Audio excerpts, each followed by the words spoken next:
Regardez la vie des diocèses avec la Mutuelle Saint-Martin.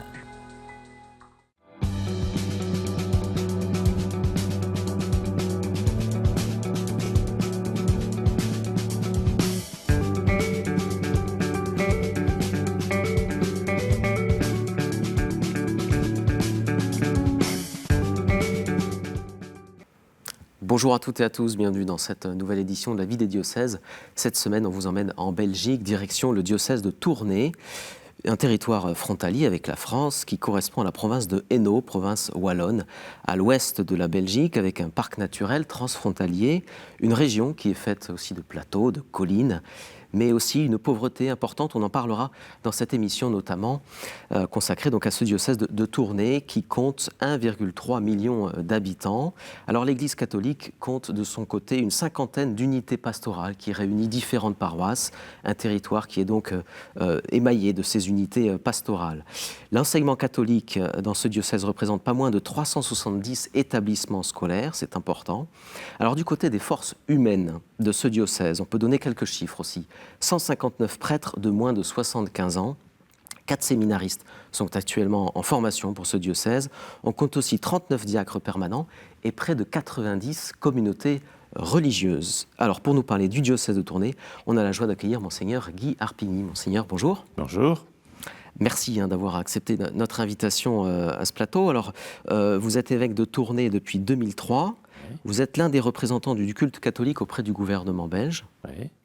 Donc, vous avez notamment en charge certains dossiers de discussion avec les pouvoirs publics. Vous êtes donc l'évêque référendaire ou référent pour les cours de religion catholique et aussi pour les affaires de pédophilie qui ont concerné l'Église. Quelques éléments biographiques vous concernant, voilà, quelques jalons. Vous êtes né en 1948. Vous avez été ordonné prêtre en 1973 et vous êtes actuellement vice-président de la Conférence épiscopale de Belgique. Votre devise épiscopale, consacre-les dans la vérité. Alors, Monseigneur Harpigny, on peut commencer par là, durant 1 an et demi, à peu près, les règles sanitaires qui étaient liées à la pandémie en Belgique ont été assez imposantes. Elles ont empêché le culte quasiment d'être public. Alors, c'est plus le cas aujourd'hui, même si en Wallonie, vous devez quand même porter le masque durant la liturgie, ce qui n'est pas partout le cas. On pourra peut-être en parler. Alors, ma première question, c'est de savoir un petit peu comment, dans ces conditions, se déroule le retour des fidèles à la messe. Est-ce que, clairement, tout le monde est revenu à la messe ou est-ce qu'il y a des anciens pratiquants qui ne reviennent pas à la messe ? Sûrement que des anciens pratiquants qui ne reviennent pas. Certains sont décédés, il y a quand même beaucoup de morts. Et puis, dans les personnes âgées, il y a quand même aussi une certaine crainte, étant donné que le virus est toujours présent. Et donc, ce n'est pas encore comme avant, si vous voulez. Mais en tout cas, c'est une fameuse libération pour les personnes qui désiraient venir. Et il y a encore des nombres limites dans les lieux de culte, comme dans le monde culturel. Donc, on ne peut pas encore être autant que l'on voudrait. Autant que l'on voudrait, ou certaines personnes ont définitivement, pour des raisons, j'allais dire peut-être parfois de crainte encore, comme vous disiez, ou encore d'un manque d'expérience depuis 1 an et demi de participation au culte? Non, je ne pense pas. Je ne pense pas, parce que quand on voit donc, les personnes qui ont dû reporter le mariage, le baptême, la confirmation, la première Eucharistie, on voit que tout le monde revient. Donc, et les personnes qui étaient catéchumènes, qui n'ont pas pu célébrer les sacrements d'initiation chrétienne, essayent maintenant vraiment, je ne vais pas dire de rattraper, mais de trouver des moments où c'est possible. Non. Alors, Monseigneur, on va prendre la direction de Mons. On va aller au foyer Saint-Augustin. C'est un foyer qui a été fondé par la congrégation dite des Pauvres Sœurs il y a plus de 50 ans. Alors l'objectif de ce foyer, c'est d'aider les populations défavorisées avec plusieurs choses, la distribution de colis, la mise en place aussi d'un vestiaire, droguerie sociale, produits d'hygiène notamment. Et durant la crise sanitaire, alors le local d'accueil et le vestiaire n'ont pas pu être ouverts. Cela étant, les distributions de colis alimentaires ont continué. Alors non seulement elles ont continué, mais elles se sont même multipliées puisque les besoins sont devenus de plus en plus importants. C'était donc un lieu très actif pendant la crise sanitaire. Et encore aujourd'hui, je vous propose de le découvrir à travers ce reportage de Grégoire Trautmann. Au foyer Saint-Augustin de la ville de Mons, les bénévoles s'activent. Il est 10h Et dans 3 heures, quelques 200 personnes recevront des colis de nourriture. On va chercher la viande. Ici, c'est André qui organise tout. Alors, tout de suite, oui, merci. Donc, nous avons reçu tous des légumes. Ici, ce sont des bacs avec des légumes. Nous avons quand même reçu un petit peu de frais. Donc, nous avons des yogourts, des fromages. En tant que chrétien engagé, André et son épouse Dominique ont souhaité consacrer leur retraite à aider les plus démunis. Ils gèrent le foyer au quotidien. À l'aide d'une trentaine de bénévoles, ils distribuent des paniers de nourriture à 50 centimes aux personnes dans le besoin et tentent de leur fournir une aide matérielle. Et donc ici, nous entrons dans la partie vestiaire. Il y a quelques livres. Et alors ensuite, ce sont des vêtements. Là, c'est toutes des couvertures qu'on distribue principalement à des SDF. Il faut savoir qu'on a une vingtaine de SDF qui se ravitaillent régulièrement chez nous. À 13h, la distribution débute. La congrégation des pauvres sœurs de Mons s'occupe des pauvres de la ville depuis le XIVe siècle. Elles ont créé ce lieu il y a plus de 50 ans. Familles, migrants, sans domicile ou simplement travailleurs précaires, les bénéficiaires sont de plus en plus nombreux. Avec la crise sanitaire, le nombre est passé de 200 à près de 370. Naïma, mère célibataire de 4 enfants et employée de maison, a vu ses heures de travail se réduire lors des confinements successifs. Le soutien du foyer est fondamental. La salade, des poissons, c'est plus ou moins important, oui, parce que moi j'ai des dettes pour le moment et ça me dépanne. Le confinement, c'était la totale, c'était l'horreur. Tout le monde a fermé ses portes, donc je ne savais pas faire même pas un nettoyage chez quelqu'un. Sœur Marie-Rose est l'une des 4 dernières sœurs de la communauté. À 70 ans passés, elle continue d'accueillir les bénéficiaires. Elle crée du lien avec ceux qui en ont très peu. Le matin, quand je prie, je confie toutes les personnes que je vais rencontrer aujourd'hui. En essayant d'être, en me disant, bon, je vais essayer d'être un visage de Jésus au milieu des gens que je rencontre. Je les rencontre au nom de Jésus quelque part. Aujourd'hui, 239 personnes ont profité des colis alimentaires du foyer Saint-Augustin.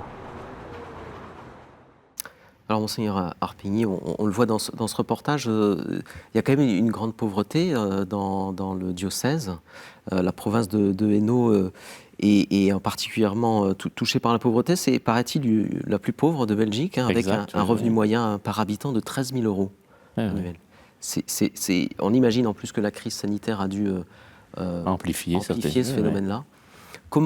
Quel est le rôle de l'Église dans cette lutte contre la pauvreté, précisément? Quelle est la priorité de l'Église, en fait? Quand on regarde l'Église, c'est tous les membres de l'Église. Et dans ces membres, il y a des personnes tout à fait compétentes qui travaillent avec tous les services publics pour enrayer la pauvreté. Il y a aussi le monde des entreprises qui emploient, qui accueillent pour le travail.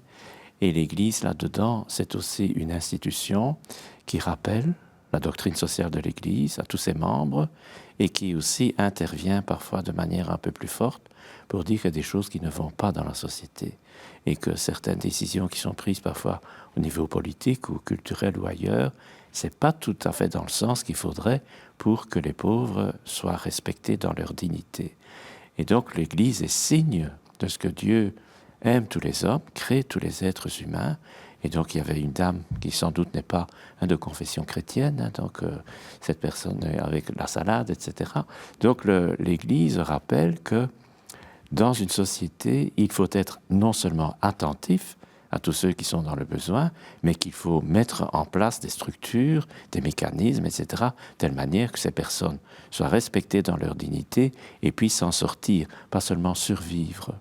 Et sur ce point-là, donc mes prédécesseurs, moi-même de temps en temps, nous avons une parole forte pour rappeler cette chose. J'ai de la chance, on dit ça dans le diocèse au moins depuis la Deuxième Guerre mondiale. Et avant cela, c'était l'Action catholique qui était vraiment le phare pour la pastorale. Nous avons eu la crise économique avec les charbonnages, etc. Tout s'est écroulé. Donc il a fallu réagir. Les pouvoirs publics, etc., réagissent. l'Église travaille donc à des gens dans les pouvoirs publics, etc., mais aussi rappelle la doctrine sociale de l'Église qui est vraiment pour le bien de tout le monde. Pas seulement une action sociale, mais c'est aussi un message. Voilà. Et il faut rappeler parfois aux chrétiens qu'on ne doit pas s'en sortir tout seul, qu'il faut être solidaire et que c'est au nom du Christ, aussi au nom de l'Évangile, que nous le faisons. Dans votre province, dans votre diocèse, quelle est finalement l'évolution que vous pouvez percevoir peut-être comme évêque liée à cette crise sanitaire? Est-ce qu'il y a eu une plongée? Est-ce qu'un certain nombre de personnes, comme cette personne qui est aidée parce qu'elle n'a pas pu travailler finalement pendant toute cette période, est-ce que vous avez pu mesurer, vous, et voir j'allais dire, la précarité augmenter durant c'est évident. Alors le lieu où ça a été le plus horrible, si on peut dire, c'est dans la maison de repos, les EHPAD comme on dit en France, où on a laissé mourir les gens. La direction était incompétente, les membres du personnel disaient qu'ils ne venaient plus, donc on a vraiment laissé mourir des gens. Et alors les familles qui ne pouvaient plus aller rendre visite dans les hôpitaux, il y a énormément de choses qui se sont passées, qui ont vraiment détruit des personnes. Et en même temps, il y a aussi des gens qui n'avaient plus la possibilité de travailler, puisque tout ce qui comptait uniquement, c'était l'économie pour la nourriture, etc. Et je ne critique pas le gouvernement qui a pris ces décisions, mais donc il y a beaucoup de gens qui ont été laissés sur le côté. Donc on a vu alors une précarité augmenter. Et l'Église, encore une fois, partout là où elle peut être, a pu réagir, notamment dans votre diocèse? Ici au foyer Saint-Augustin, mais aussi à d'autres endroits, il y a beaucoup de banques alimentaires dans la province de Hainaut, qui dépendent aussi certaines des paroisses. Il y a aussi d'autres lieux où les gens peuvent venir chercher des vêtements, ou alors, quand il faut, avoir un lieu pour garder les enfants, etc. Alors, c'est un autre sujet, mais il est lié, Monseigneur Arpigny. Dans votre diocèse, il y a le projet d'un habitat intergénérationnel. Oui. Il est porté précisément par une unité pastorale, l'unité pastorale d'Ath. Oui. Ce sont des logements intergénérationnels. Pourquoi ce projet-là et pourquoi ce projet d'église?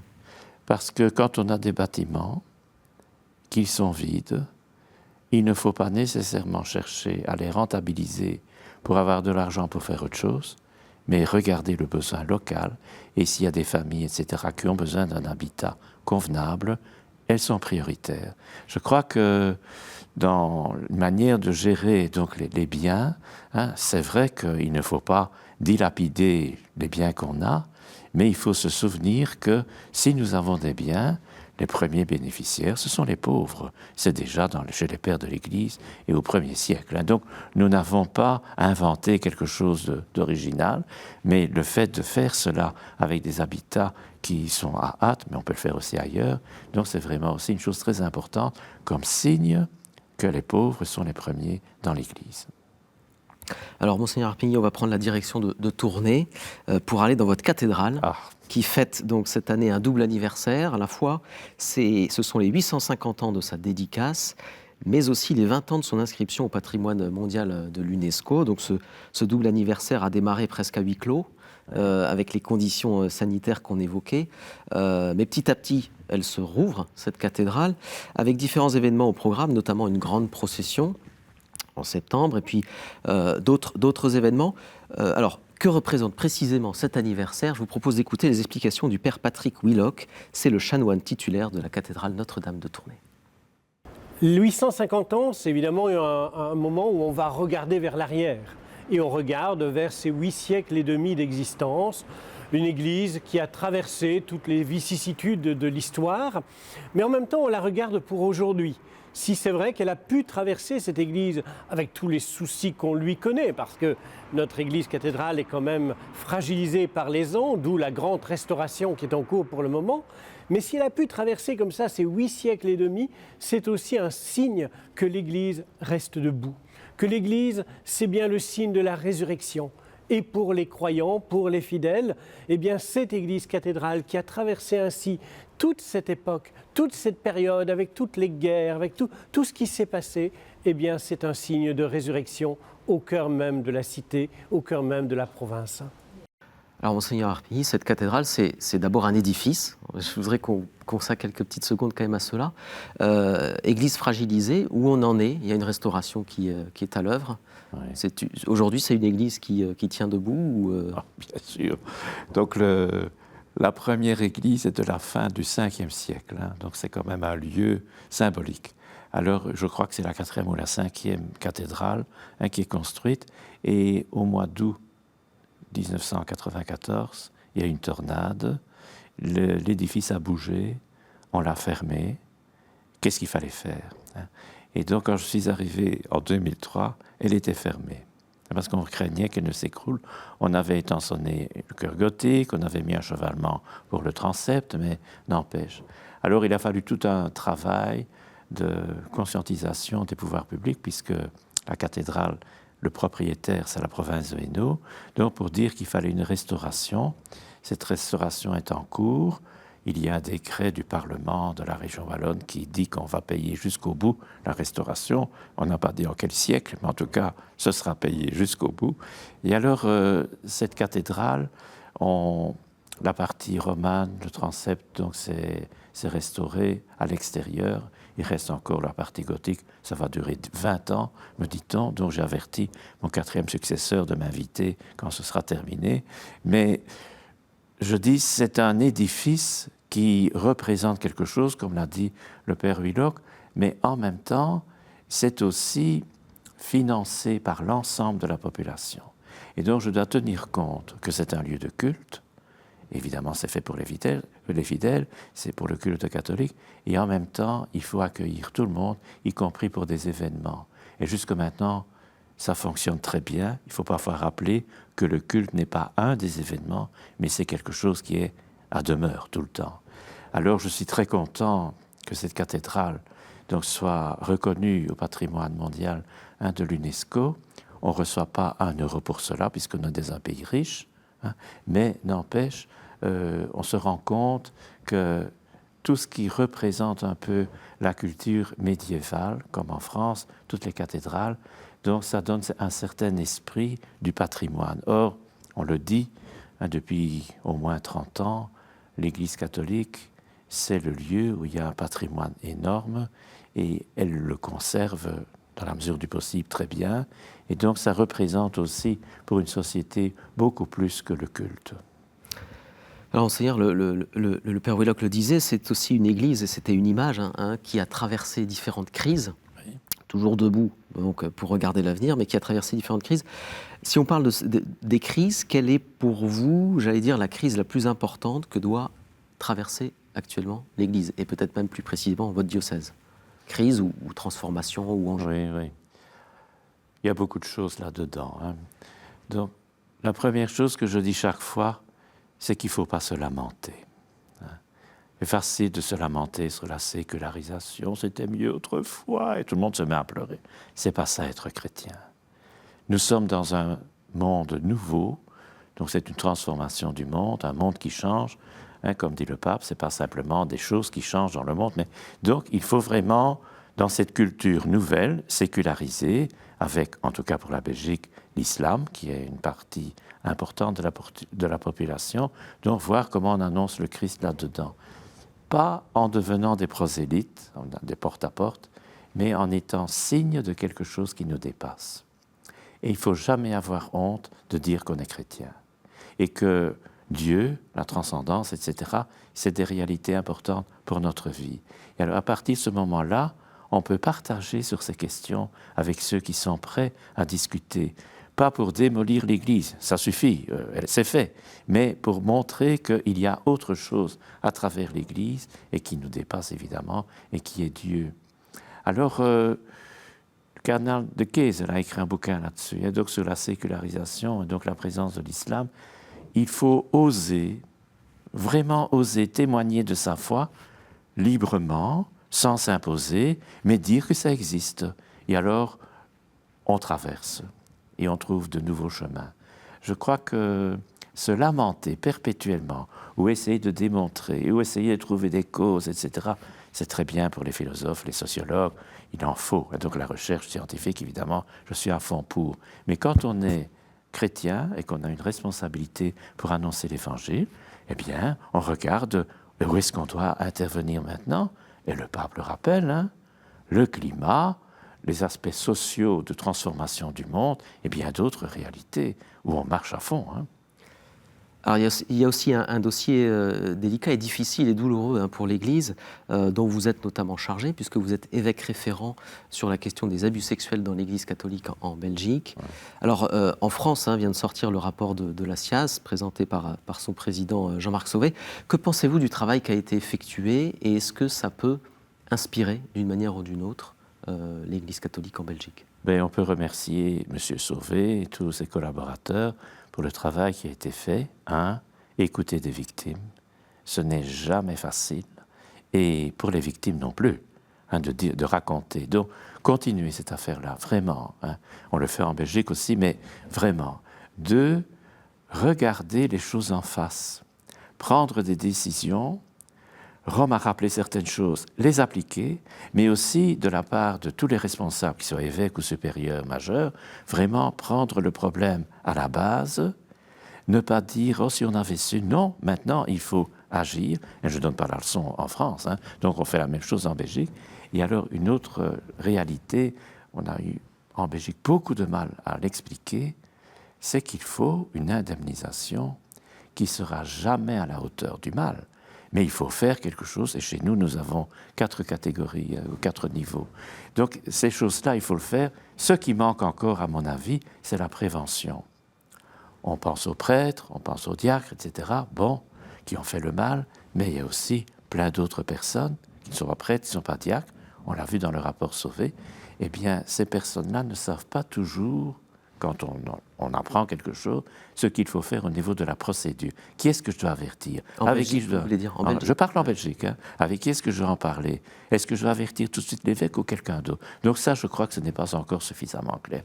Dans les écoles, il y a une procédure. Dans les hôpitaux, il y a une procédure. Dans les mouvements de jeunesse, il y a une procédure.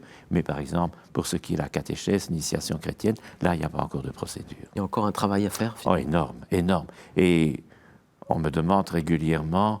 maintenant, c'est derrière nous, mais je dis non.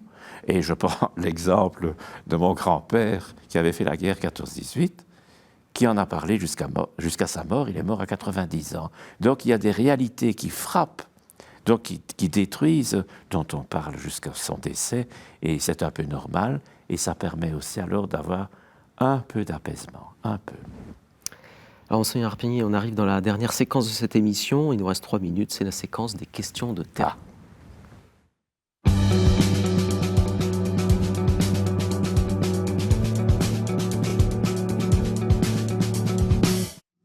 Alors, une première question qui vous est posée par Aubray. Bonjour Monseigneur. Moi, je me demandais à quoi ressemblait une de vos journées type, à la cathédrale et dans votre vie en général. Question personnelle, votre journée type. Comme tout le monde, je me lève, je me lave, je prie, je célèbre l'Eucharistie, en général dans la chapelle dite de l'évêque, et puis je travaille à mon bureau, et j'ai énormément de rencontres, donc à la maison, à l'évêché, mais aussi dans le diocèse. Et comme vous l'avez rappelé, j'ai certaines fonctions pour la Belgique ou pour la partie francophone. Je vais souvent à Bruxelles pour des commissions. Les évêques se réunissent une fois par mois en Belgique, le 2e jeudi, et là on traite de toutes les questions urgentes, et on a aussi des sessions où on parle de choses, je ne vais pas dire plus sérieuses, mais plus approfondies. Une deuxième question qui vous est posée par Véronique. Bonjour Monseigneur. Je sais que dans certaines églises, les messes se font de façon joyeuse, où les gens tapent dans les mains et tout ça. Est-ce qu'on pourrait envisager dans nos églises cette manière de participer aux cérémonies? Certainement qu'on pourrait faire cela. Et si vous voulez des adresses, je les ai.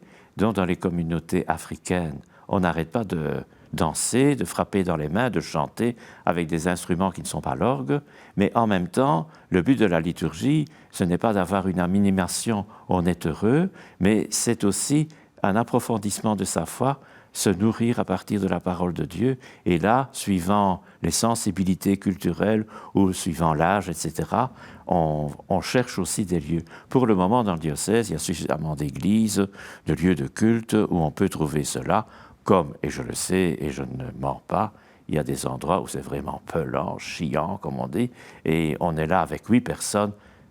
Le synode diocésain avait prévu que c'était autrement quand même la liturgie. J'espère qu'un jour certains s'y mettront.